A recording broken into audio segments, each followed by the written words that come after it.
energizing your soul through the inspired Word of God. This is your daily devotional reading.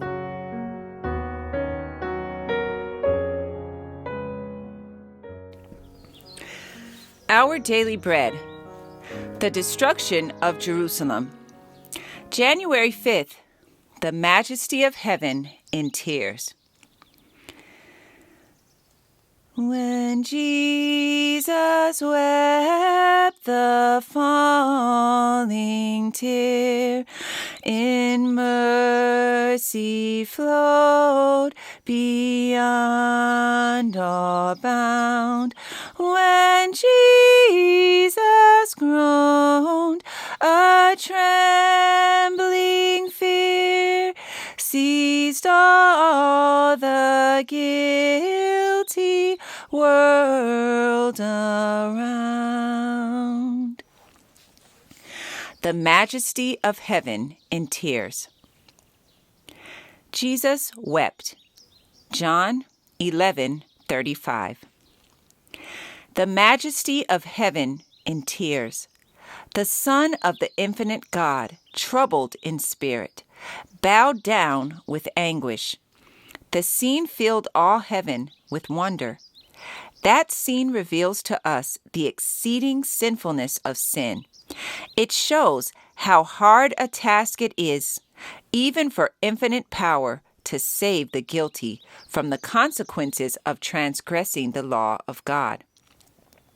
Jesus, looking down to the last generation, saw the world involved in a deception similar to that which caused the destruction of Jerusalem.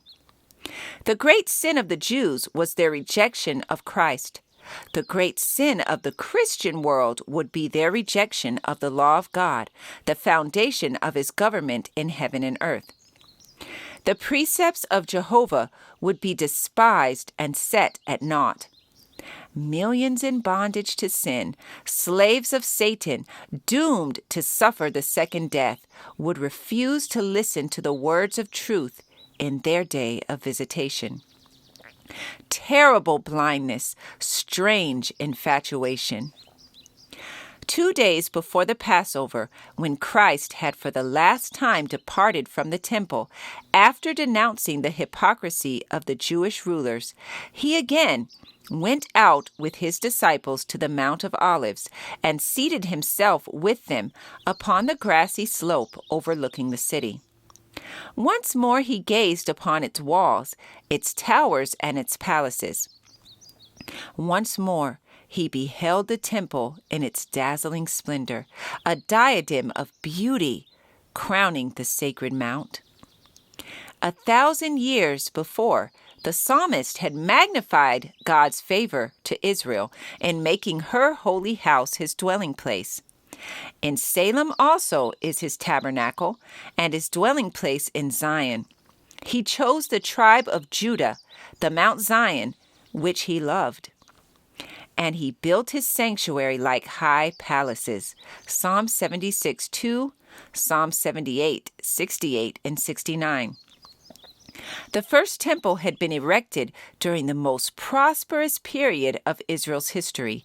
Vast stores of treasure for this purpose had been collected by King David, and the plans for its construction were made by divine inspiration. 1 Chronicles 28, verses 12 and 19. Solomon, the wisest of Israel's monarchs, had completed the work. This temple was the most magnificent building which the world ever saw. Yet the Lord had declared by the prophet Haggai concerning the second temple, "The glory of this latter house shall be greater than of the former.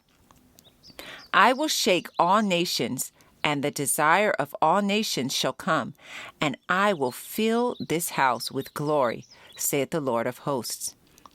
Haggai chapter 2, verses 9 and 7.